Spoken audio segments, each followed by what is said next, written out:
Today on Brilliance Business TV, we have Rovena Grishaj. Rovena is a financial representative. Her goal and mission is to help people make smarter decisions about their finances.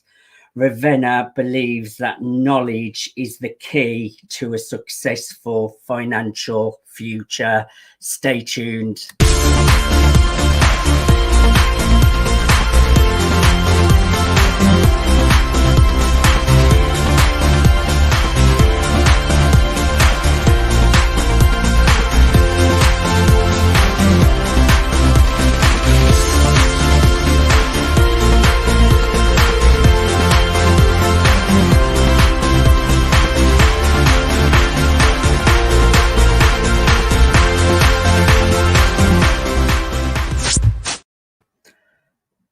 Welcome to Brilliance Business TV, conversations with leading experts in business.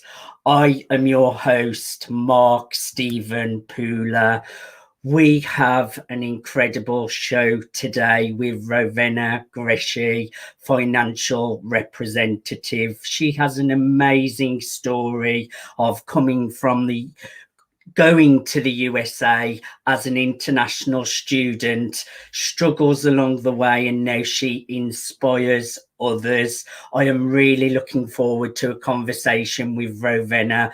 Before I bring Rovena into the broadcast, I just need to make an official shout out to our show sponsors, Craig Shelley, Beverly Hills Luxury Watches and Fine Jewelry at craigshelley.com. We are streaming live on MSP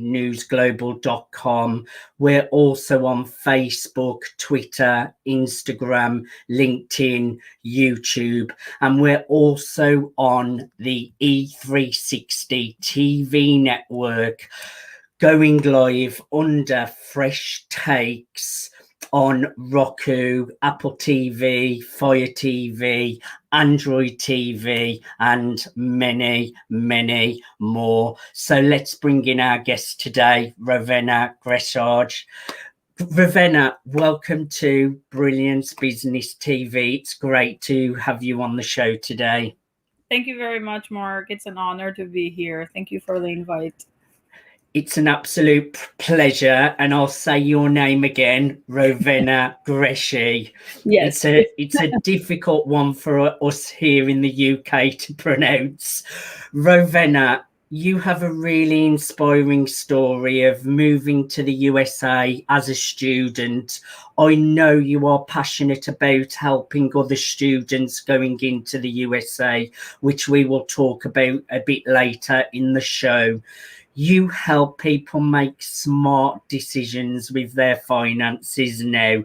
So I would like to go back a little bit and share your story, your past, what has led you to do what you do today. That is a great question, Mark. Thank you. So I am from Albania, and I actually grew up in a very small village of Albania. To be exact, there were 9 houses where I grew up. So it was a very small world. I grew up helping my family in the farm, like every other person who grows up in a village does. So it's pretty much I learned to do everything.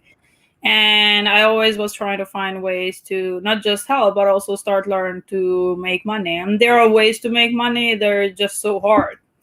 So I grew up always working since I was a little kid, and always trying to be good with whatever little money we had to manage the expenses. Not only family expense was something else that, the parents took care of it, but I also had to take care of the expenses of school, because I always would see, let's say, my teachers, they were the ones who got educated, and they would have a better job and they would have a better life. So since that time, I was trying to understand what is the right thing to do to be able to get out of my little village and go to the other bigger world and get new opportunities.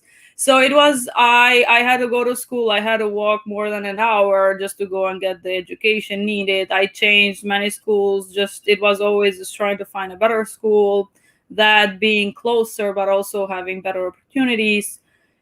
So I finally made it, and just for the place where I grew up, for females, like for girls going to school, it's another challenge that you have to, go through it, because you're not kind of supposed to really go to school, and it's not necessary that much. So that was another challenging thing for me. So I went to high school and I was very happy. I finished always with good grades, because that was another thing that I needed to keep going with the education. Otherwise, it wouldn't really be possible.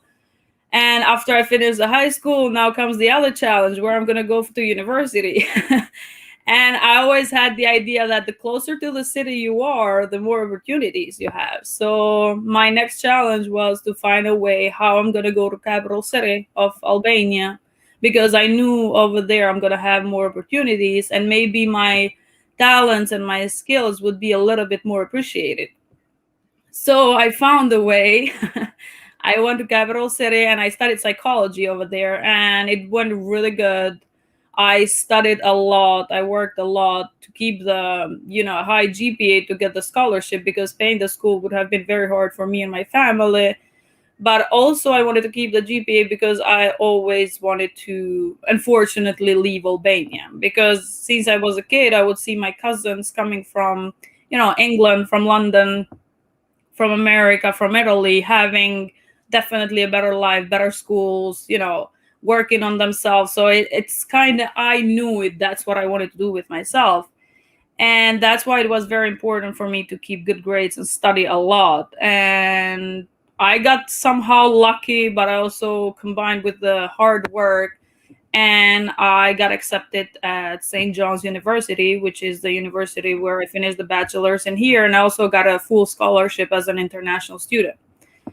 And that's where, the journey that I had in my head since I was a kid really started, because it really, like, the life that I've had in these past 5 years here in America is exactly what I had wanted for myself all the time. Having opportunities to learn, experimenting with new skills, new classes, new trainings. It's just so much you can do in here compared to where I grew up, where everything is so limited. And that was one of the, the biggest motivator for me, because now there is no reasons for me to not do things. I can work and make the money. I can find the time and get the experience I always wanted and try new things.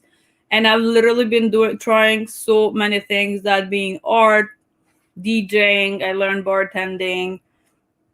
I was studying all the time, of course. I did internships, I did trips with my school, volunteering. It's like my life became so much different, so much more active, like how I always wanted. And, I am writing, I am now working in finance, but through all these years, the biggest struggle has always been the money, the financial side. Because when you come up from a family who has been generation after generation, on the survival mode, you really need to find the means to have that luxury of having time to do other things. And that's why I started thinking, okay, I'm studying psychology. I love psychology, but I don't think psychology is going to really, really help me to get the lifestyle that I've been dreaming about and working so hard for 25 years now. And, of course, I started reading and watching motivational videos and seeing who are the successful people, who are the ones who are doing the living style that I want to do. I always say I don't get advice from people who have a living style that I don't want it. I want to get advice from people who have a living style that I want. So I started to understand that actually having the financial knowledge and knowing how to manage your money and knowing how to make this money work for you can be another great factor in helping me to lead a better life, the life that I always wanted and I always worked for. And that's why when I was studying psychology, I also started to take a minor in business. And that's where I started to get exposed more with the financial industry. And then in a career fair at my university, the company that I work now, Mass Mutual, was there looking for agents. And I left the resume completely saying that they're not going to call me. I don't have any experience in finance. It's not going to happen. But they called me. I liked them. They liked me. I started doing all the training necessary. And here I am today, loving what I do. It is very challenging. It is maybe one of the hardest jobs I've done, and I've done very hard jobs. But the idea that I'm learning every day new things, and at the same time helping people to get more educated about their finances and adding more value to their lives, that maybe they're not going to see it in this year or in the second year, but I know they're going to see it, in 5 years or 10 years. And I also know that this is a value that's going to go from one generation to another generation, something that I lacked while I was growing up, and it not damaged, but maybe it limited me on the things that I could have done. I hear you. Great journey, Rovena, from a little village in Albania, having a really strong work ethic and really putting your head down and studying, going even to the USA on your own as a student. That is a really bold, brave decision. And then that has led you to really look at how you can impact the world to build the lifestyle that you would like, but also to help others look after their finances. It's an incredible journey. Could you just share a little bit about what, firstly, some people might not know what a financial representative is and how you support your clients? So tell us a little bit more about your business, what it is that you do as a financial representative. Sure. So as a financial representative, it means that I can help people get educated, get the information needed and the guidance needed in taking better financial decisions. I am mainly focused on the risk management, which includes life insurance, income protection, long-term care, having supplemental income for their retirement, having supplemental income for the education of their children. But because I work in a team, I am also a support for them to do other financial planning, because it's always I'm a point of connection with other people who can offer services that I don't offer, that including investments, or if they want to look into estate planning, or when they want to write a will, which are all these topics are so important to put everything in order for the finances of the individual person, but especially for people who have, I am very focused on working with families because of my life experience, and because I believe that the more stable a family is, that being emotionally, of course, but financially as well, they're going to be a better future for their children. And that's why I'm so passionate of working with families. And I support my clients from the first thing, from A to Z, basically, for whatever they're gonna need, even if it's simple thing as dealing with bad habits that we have towards the money, even just maybe creating a budget that's gonna help them to reach a certain goal, even if it's just, people can afford a certain amount, even just getting a life insurance and making sure that your family is protected. And we know how important it is, and 2020 showed us how important it is to have some type of planning in place, because we never know what's going to happen with our job, and we never know what's going to happen with our work. One of the things that I really take pride on is that I sit down with every person. It's not, I don't want to see myself as a salesperson or just a transactional. It is more creating a relationship and making sure that people really understand the information, really understand the strategy. Because I finished 2 universities. I studied business here in America, and I thought I know a lot. And I literally learned every single day new information that I had no idea that even exists. And then it comes the step of understanding it, and then is the step of applying it. So I never judge someone of maybe not taking this smart decision or did this decision about their family 5 years ago when it would have been better. because the financial industry goes through so many changes that it's hard to keep up with it if you're not working in the financial industry. So that's why I always try to be as detailed as I can, bring examples, make it as clear as possible for people to understand why these financial plans, strategies, decisions are so important for themselves and their family. Because I meet sometimes people who are maybe closer to their retirement, and I feel bad when I hear stories that, they are left just with some savings that obviously not going to help them more than 2-3 years, or they don't have any type of assets, or they literally have no idea what they're going to do with their retirement.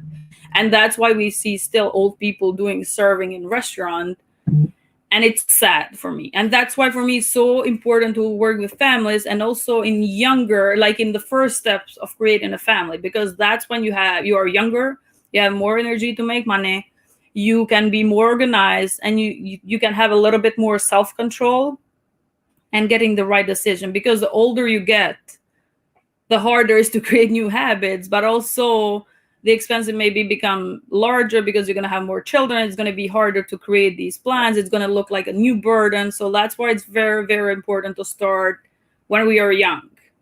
And even if it is saving $1 a day, it's better than saving nothing. I hear you. It's important for everyone. So even if you are really wealthy, or if you are not so wealthy and you want to create abundance, finances are so important. And unfortunately, there are lots of people out there that aren't good at managing their finances. Even some really clever people struggle when it comes to managing finances and their money. So it's really important work that you are doing, Rovena. We are just coming to a commercial break, Rovena, so stay where you are. Join us after the commercial break. We have been joined by Rovena Grishaj. Rovena has shared her journey of coming from a small village in Albania to studying, working really hard. That led her to traveling to the USA as an international student on her own. Today, she is a financial representative helping people to manage their finances. Join us after the commercial break.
Welcome back to Brilliance Business TV. We are joined with Rovena Grishaj. Rovena shared her journey of coming from a small village in Albania, having a strong work ethic, studying really hard. That led her to the USA as an international student.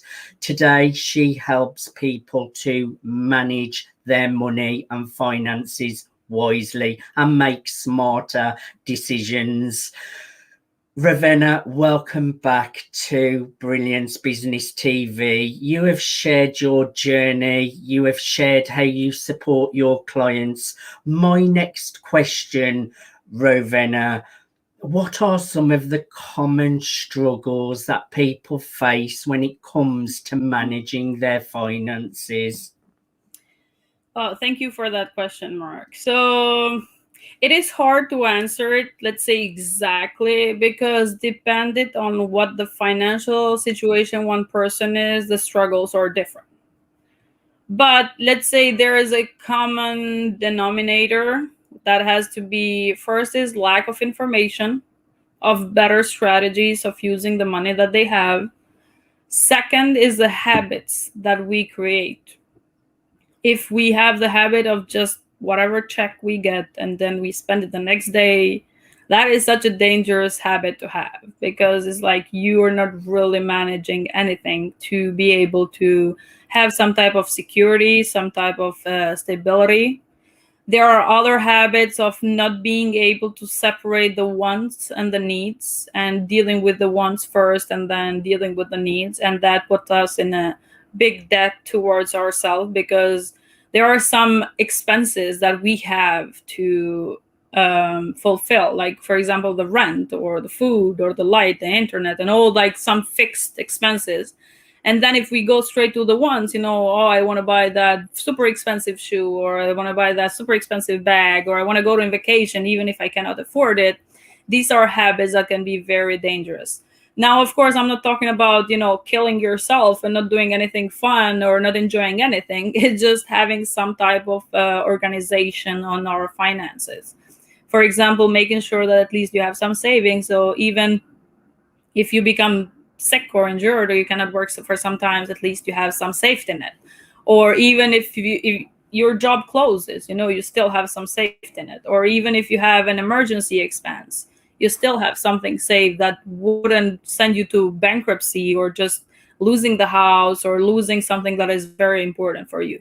So I think the biggest challenge of when it comes to taking a decision in our finances are the habits, and also the ideas that we have had about the money since we grew up with our family, and ideas that we heard about money. For example, in my family and for myself, money was always an issue. So for me now, it's like I always need to have some savings, and I always need to have something that creates me some safety net for at least maybe 3 months, because I want to make sure I don't get in trouble and be in the situation where maybe my family was, of not being able to afford the expenses. Meanwhile, are other people who think money is bad, money is, don't really talk about money, because why would you talk about money? And that is another bad thing, because we really need to talk about money. Money, we like it or not, is in everything, and gives us the luxury of time, give us the freedom we want to do other things, give us the freedom of exploring and having a better life. So it's that idea of not talking about the money because you're a materialist or whatever, that is completely wrong, and we should stop portraying money like that. And other habits, other bad thing about money is we sometimes we are not able to stay committed of a strategy or a plan or investment or whatever decision we took maybe last year, and now we're like, do I really need that? I better spend the money on something else. So I think these three main things I would put a lot of people. And as I said, the struggles are different for different people, but not having the right knowledge and the right information, having the bad habits, and not staying committed of a decision that maybe we took a really good decision, but now we are having commitment issues and we cannot stay organized and building that goal that we got engaged at some point.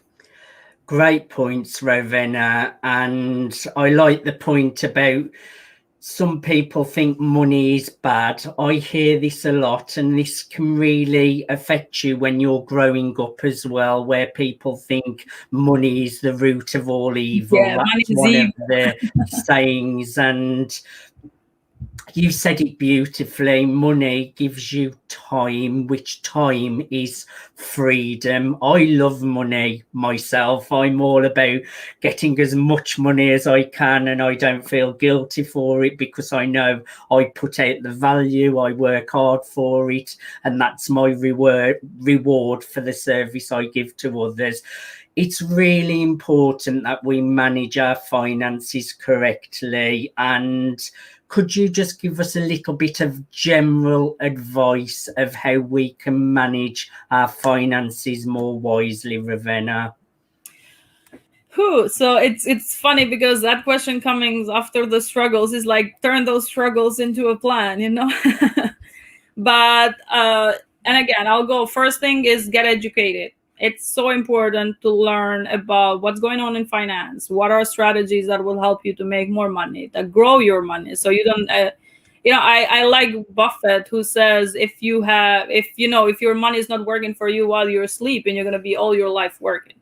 So we have to find a way to make this money, work for us and for our interest.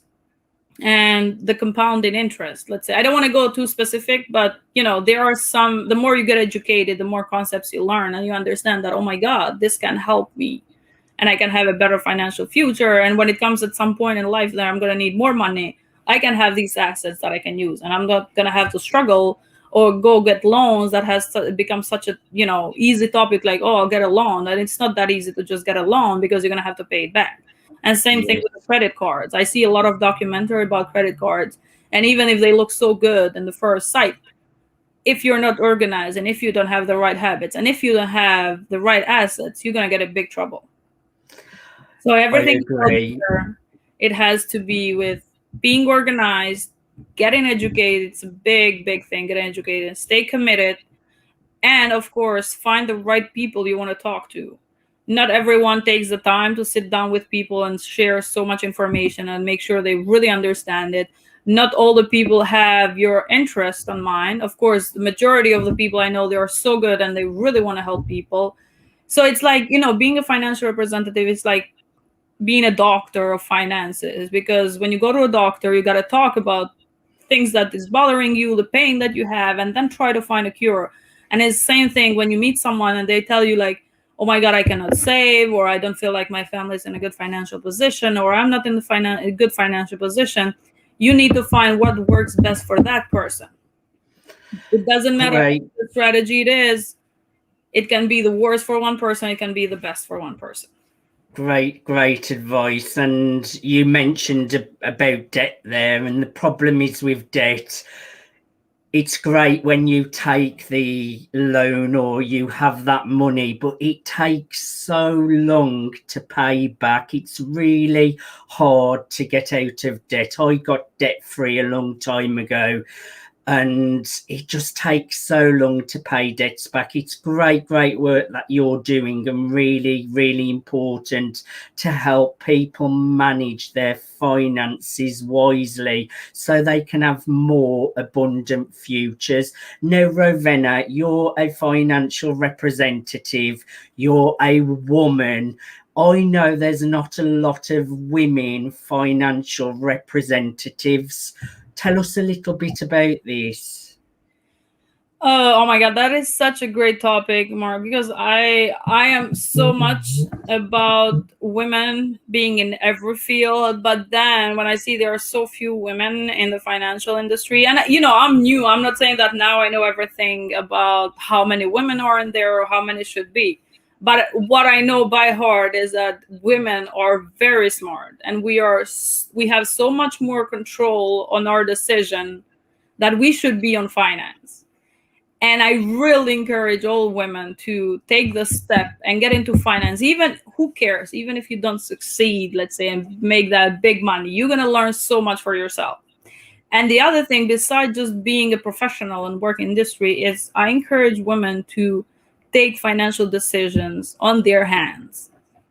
I met a lot of women who got divorced, and there were 20 years in that marriage and never took a financial decision, and then they find themselves, oh my God, I have no idea what happened with this, I have no idea what happened with that, I never contributed on this plan or that plan, because it was always the husband who took the decisions. And the numbers are a little bit scary about the risk of women not getting involved in the finances. So I really encourage women to start learning from themselves. Don't just leave everything in the hand of your husband or your boyfriend or your brother or someone who you think is smarter than you to take the decision, because most of the time they're not. And you're smart enough to listen and understand and take the decision, because you're going to know what is better for you than someone else. So they really need to get more active on the field, but also on their personal finances. Great words of wisdom there. So women get involved in financial decisions and get into the financial representation. Now, Rovena, we're coming up to the last part of the show. I know you're passionate about inspiring, especially students. You came from a little village in Albania to the USA on your own as an international student. You have walked that walk, talked that talk, and made a success of yourself, which is a really, really hard thing to do. Now, there are going to be lots of students, international students, coming into the USA. Can you give us some words of wisdom to those out there that are international students coming into the USA, because they, excuse me, they need support, they need words of wisdom, of encouragement, and you know all about this. Yeah, so when I left my small world, let's say in that small village and city or whatever, and I came to America, it's like jumping into the ocean and hoping you're gonna learn swimming. That is, the best way to describe it. And fortunately, I learned swimming on the way. But there were, like, especially the 3 first years, it was really challenging, really hard. I came here with almost no English. And after a week I arrived here, I started university. And I remember the frustration of not being able to answer in English, even though I knew the answer in Albanian. And I would be so frustrated because I couldn't find the right words in English. And that didn't last for so long, but it's really hard. And then the other thing is, like, everything is new. Even learning the buses and the trains and the craziness of living in New York, it's so much emotional pressure. And there are so many moments where you're like, why the hell did I do this to myself? Or what am I doing with my life? Or is this really necessary? Like, is it worth it? But what I kept reminding myself, and I think other students should keep reminding themselves too, is like, why did I take that decision? What was the reason why I took that decision? And the reason was that I wanted a better life. And most of the students who come into United States, not just from Albania, but most of the other countries, because they want something better. Now, if it's better or not, that is another topic. But we have in mind that if we come here, we're going to achieve the things that we want to achieve. And that is something that I kept reminding myself, that I'm not going to give up now that I'm here where I wanted to be to achieve the things that I want for my life and myself. So I had to go, I had support from my uncle, a lot of support, but still it comes to some things that you are alone, very alone, especially in New York, and you have to find a way to manage around it. I had to work. I had to be full-time students, try to find jobs that would, not require me maybe documentation at that time. But I found a way. And I'm sure most of students who come to America, they are excellent. They are smart. They are dedicated. They work hard. And nothing has changed when you come here. Just the environment. And that's why you have to use that intelligence of get used with a new environment and reach those goals and accomplish that mission that you had in your mind when you took the decision of doing that application and coming here. So, take a break. It's okay. Cry. It's okay. Have mental breakdowns. That's not really okay, but we're going to have them, and then just keep going. You are here and just keep going. It's really going to get better with every single day. Great words of wisdom, Rovena. Rovena, I have really enjoyed having you on Brilliance Business TV. I love the work that you're doing. You are really, really supporting and helping people to make the best they possibly can out of their finances, which gives them a better lifestyle long term for their futures. I really admire the work you are doing. Thank you so much for coming on to the Brilliance Business TV show. Thank you so much for having me here. I really enjoyed it. It felt like talking with a friend I know for a long time. Thank you. Rovena, we will stay in touch as well. Thank you so much. I really enjoyed having a conversation with you. Thank you everyone for watching Brilliance Business TV. We have been joined with Rovena Grishaj. Rovena has shared her personal journey of coming from a little village in Albania, having a really strong work ethic, studying hard, which led her to becoming an international student, going to the USA all on her own. She made her dreams a reality, and today Rovena is a financial representative supporting people to make better decisions when it comes to their finances. Thank you everyone for watching Brilliance Business TV. Until next time, bye for now. Bye, Rovena.